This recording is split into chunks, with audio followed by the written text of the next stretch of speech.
عزیزو، آئیے آج غزل کے معنی و مفہوم اور اس کے فن و خصوصیت کو جاننے کی کوشش کرتے ہیں۔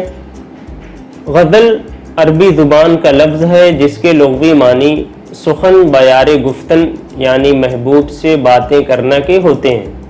اصطلاح میں غزل ایسی صنف شاعری کو کہا جاتا تھا جس میں عموماً عورتوں سے باتیں کی جاتی تھیں یا پھر عورتوں کی باتیں کی جاتی تھیں، لیکن حقیقت میں ایسا نہیں ہے کہ غزل میں صرف عورتوں کی یا ہجر و وصال اور پیار و محبت ہی کی باتیں ہوتی ہیں۔ غزل دراصل مخصوص لفظیات اور علامتوں کے ذریعہ حسن و عشق، کیفیات و واردات عشق، اخلاق و تصوف، فلسفہ و حکمت، اسرار و رموز حیات و کائنات کی عقدہ کشائی اور زمانے کے حالات و کوائف بیان کرنے کا فن ہے، جس میں حاوی رجحان حسن و عشق کا ہے۔ غزل کا ماخذ عربی قصیدے کا ابتدائی حصہ نصیب یا تشبیب ہے۔ نصیب یا تشبیب میں شاعر موضوع سے ہٹ کر محبت کی داستان اور ہجر و وصال کا قصہ چھیڑ کر اپنی محبوبہ کو یاد کرتا ہے۔ بعد میں یہ حصہ فارسی زبان میں باقاعدہ الگ سے ایک صنف شاعری کے طور پر استعمال ہونے لگا اور پھر فارسی کے راستے اردو میں داخل ہو گیا، جسے آج غزل کہا جاتا ہے۔ دھیرے دھیرے بدلتے ہوئے زمانے اور مختلف تحریکات کے ساتھ غزل کے موضوع میں بھی تبدیلی واقع ہوئی اور اس کا دائرہ مزید وسیع ہو گیا۔ آج غزل میں سماجی و سیاسی مسائل، فلسفہ و تصوف اور انسانی زندگی کے مختلف پہلوؤں کو پیش کیا جاتا ہے۔ ہمارے ناقدین نے غزل پر منفی و مثبت دونوں طرح کی تنقید کی ہے۔ اگر حالی نے غزل کو بے وقت کی راگنی اور عفونت میں سنداز سے بھی بدتر کہا ہے، تو وہیں فراق گورکھپوری نے غزل کو مختلف پھولوں کی مالا اور شاعری کا عطر کہا ہے۔ اگر عظمت اللہ خان نے کہا ہے کہ غزل کی گردن بے تکلف مار دینی چاہیے، تو وہیں رشید احمد صدیقی نے غزل کو اردو شاعری کی آبرو کہا ہے۔ اسی طرح اگر کلیم الدین احمد غزل کو نیم وحشی صنف شاعری کہتے ہیں، تو شبلی نعمانی عشق و محبت کو غزل کا خمیر مانتے ہیں۔ بہرحال غزل میں زمانے کے ساتھ بدلنے، ہر ضرورت کو پورا کرنے اور ہر طرح کے مضمون کو ادا کرنے کی صلاحیت موجود ہے۔ ہمارے قدیم شعراء نے بھی کہیں کہیں انسانی مسائل اور زمانے کی بے ثباتی وغیرہ کو موضوع بنا کر شعر کہا ہے۔ بطور مثال چند اشعار ملاحظہ فرمائیں۔ میر تقی میر کا شعر ہے کہ لے سانس بھی آہستہ کی نازک ہے بہت کام، آفاق کی اس کارگہ شیشہ گری کا۔ اسی طرح میر تقی میر کا ایک اور شعر ہے کہ کہا میں نے گل سے ہے کتنا ثبات، کلی نے یہ سن کر تبسم کیا۔ یقین کا ایک شعر ہے کہ دامے قفس سے چھوٹ کے پہنچے جو باغ تک، دیکھا جو اس زمیں پہ چمن کا نشان نہ تھا۔ اسی طرح سے سودا کا ایک شعر ہے کہ اس گلشن ہستی کی عجب دید ہے، لیکن جب چشم کھلی گل کی تو موسم ہے خزاں کا۔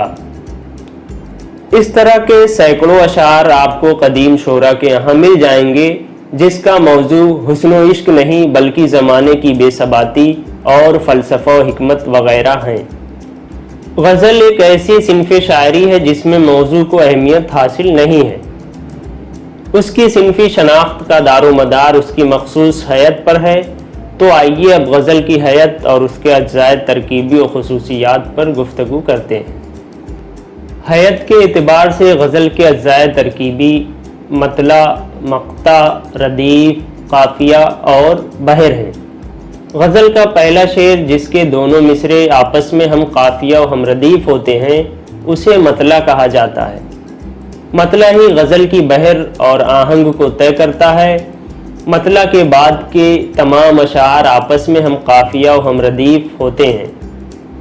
مطلع کے بعد اگر دوسرے شعر کے دونوں مصرے بھی ہم قافیہ و ہم ردیف ہوں تو اسے حسن مطلع کہا جاتا ہے، اور غزل کے سب سے عمدہ شعر کو بیت الغزل کہا جاتا ہے۔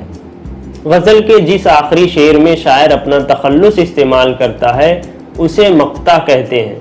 اکثر ماہرین کا کہنا ہے کہ غزل میں اشعار کی تعداد کم سے کم 4 یا 5 ہونی چاہیے اور زیادہ سے زیادہ 17۔ اگر اس کے بعد اور اشعار کہنے ہو تو درمیان میں ایک مطلع کہنا ضروری ہے۔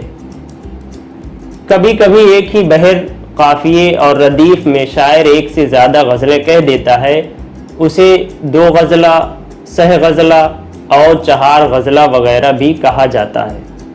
کسی غزل کے اگر تمام شعر موضوع کے لحاظ سے آپس میں یکساں ہوں تو اسے غزل مسلسل کہتے ہیں، اور اگر شاعر غزل کے اندر کسی ایک مضمون یا تجربے کو ایک سے زیادہ اشعار میں بیان کرے تو اسے قطع، اور ایسے اشعار کو قطع بند کہتے ہیں۔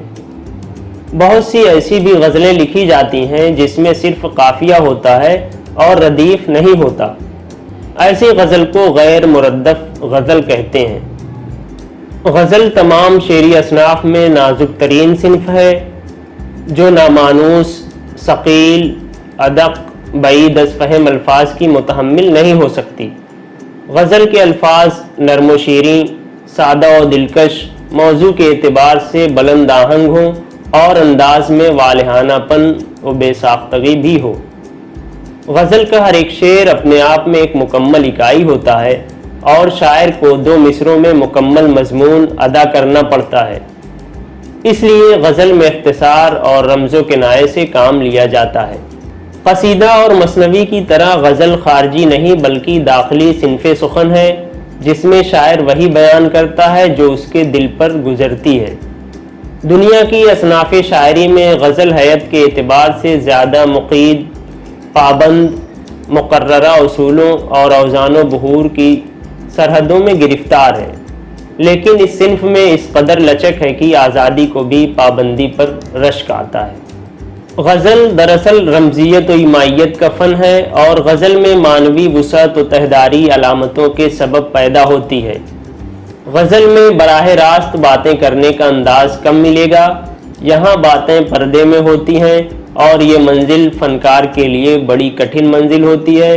ذرا سی لغزش سے شعر میں ایہام بھی پیدا ہو سکتا ہے، اور فنکاری سے شعر میں معنوی وسعت بھی پیدا ہو سکتی ہے۔